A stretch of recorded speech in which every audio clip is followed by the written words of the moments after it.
Dari yang gue jalanin sih nggak ada bedanya, nggak dibedain gitu loh kalau cowok sama cewek di teknik. Bahkan kalau misalnya ada lapangan pekerjaan, aku tuh dari awal emang udah ngincar undangan, jadi tuh dibagusin dinilai itunya. Nah bagi teman-teman juga nih kalau misalnya mau bagusin, mau ngincer SNM, kalian fokusin aja ke. Halo Sobat Pejuang, balik lagi sama gue Alandi dari Tentara Tengil 003. Ya, banyak banget ya yang DM Instagram gue, lain gue bilang, Lan, teknik dong Lan, Bang, teknik dong, sampai ada kali 10 siswa SMA yang nge-DM gue.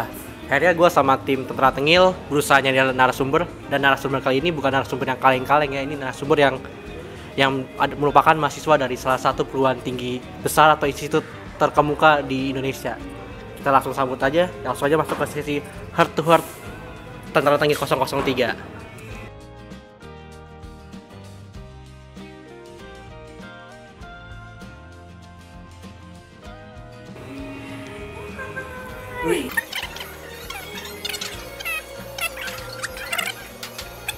Oke, sekarang gue bareng sama Kak siapa nih, coba kenalin dong nama, jurusan, angkatan.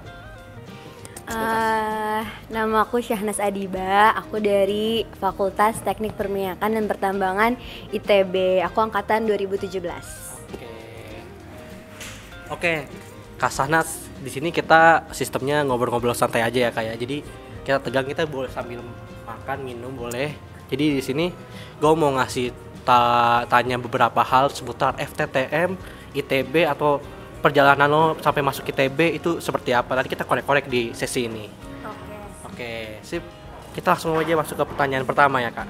Pertanyaan pertama, alasan kenapa Kak Syahnas atau lu itu milih FTTM sebagai lanjutan sekolah tinggi? Kenapa itu Kak Syahnas? Pertama, kenapa gue masuk FTTM? Karena tertarik banget sama ilmunya, sama gimana sih cara minyak itu yang tadinya di dalam bumi bisa diambil ke permukaan bumi. Itu kayak kepo banget, awalnya cuman kayak gitu doang.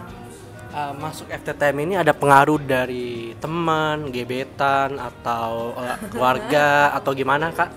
Ada banget, iya. Jadi karena saudara ayah gue tuh di perminyakan ya, terus ngelihat dia tuh kayak wah keren banget hidupnya gitu. Jadi kepengen kayak terinspirasi. Oke Kak, terus ada lagi pertanyaan nih, pertanyaan sering dilontarkan oleh anak-anak SMA. Cewek nggak apa-apa masuk teknik, wanita nggak apa-apa masuk teknik, apalagi tekniknya teknik perminyakan atau teknik pertambangan. Itu tanggapan lo gimana Kak Syahnas? Nah, tanggapan gue itu nggak apa-apa banget, nggak apa-apa banget. Gimana tuh? Karena apa ya, dari yang gue jalanin sih nggak ada bedanya, nggak dibedain gitu loh kalau cowok sama cewek di teknik. Bahkan kalau misalnya ada lapangan pekerjaan itu nggak di-mention gitu. Misalnya Pertamina membuka lapangan pekerjaan itu harus cewek doang atau harus cowok doang, itu nggak ada. Jadi ada equal lah di situ sama cowok sama cewek. Oke, jadi benar-benar apa tuh sama ya, haknya juga atau apapun. Ada di perilaku yang diskriminasi nggak kalau cewek di FTTM? Enggak banget sih, nggak ada. Jadi cocok nih kalau mau masuk FTTM, cewek juga nggak apa-apa. Ada Kak Syahnas juga kan, bisa jadi cuttingnya Kak Syahnas. Iya benar. Oke, kita lanjut Kak ke pertanyaan yang mungkin agak banyak ditontarkan juga. Kak, ceritain dong Kak, perjalanan kakak masuk ITB, FTTM, tips and triknya. Kan kakak kan jalur itu jalur undangan ya, jalur yang gak usah tes, cuma ngasih nilai rapot tuh. Bisa ceritain nggak Kak, pertamanya tuh kayak gimana? Coba Kak. Oke, iya. Banyak nih yang nanya nih, follower kakak juga banyak yang nanya nih. Nah, jadi aku kan masuk undangan.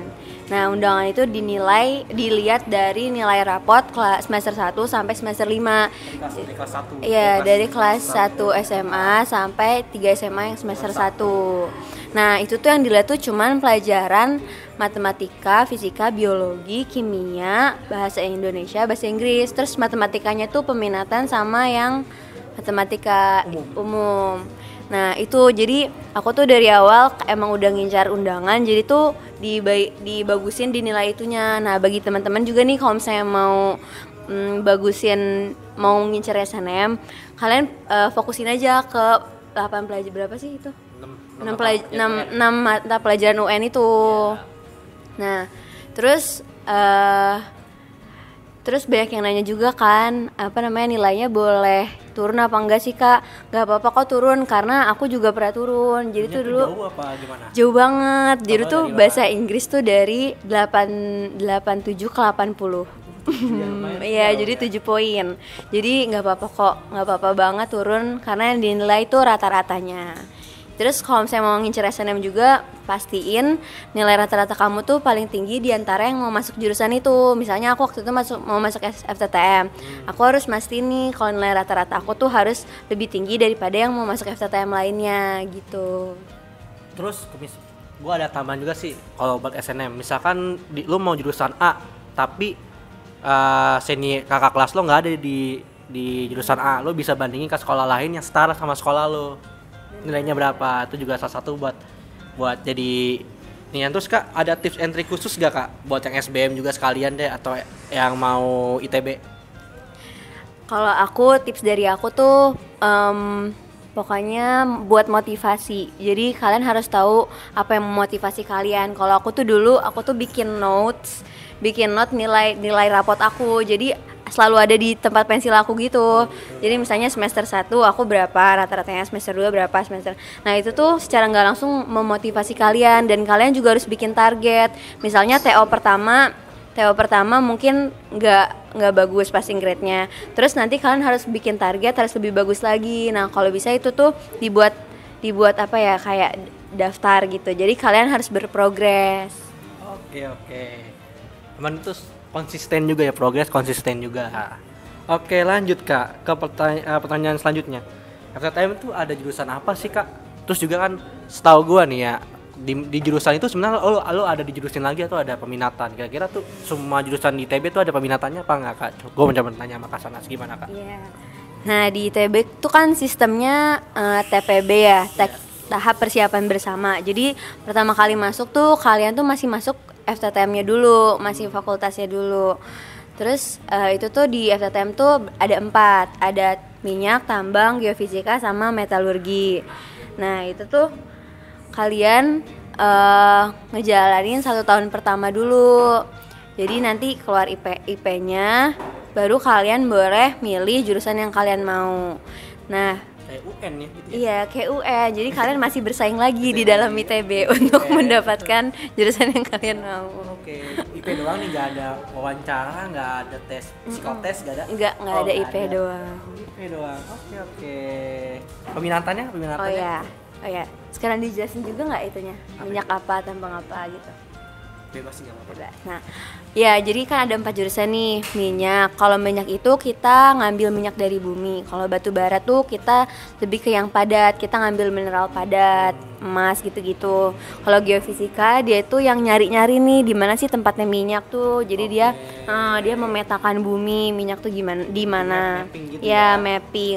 Kalau metalurgi nih yang ngolah, misalnya kan diambil nih batu bara. Terus yang ngolah tuh yang metalurgi nih gitu, mau dijadiin apa nih batu baranya gitu. Jadi metalurgi tuh yang ngolah di si tambang itu. Nah, kalau misalnya peminatan, kalau 2 tahun terakhir ini yang dibuka peminatan di FTTM tuh tambang. Tambang aja. Kalau minyak nggak ada peminatan? Nggak ada peminatan. Oke, sip. Itulah ke pertanyaan selanjutnya kak. Oke. Uang kuliah tunggal ITB katanya mahal kak, itu gimana tanggapan lo? Ya sih gue cek juga ada yang sampai 2 digit sih. Gimana menurut lo kak? Juta gitu ya. 2 digit. Iya emang, jadi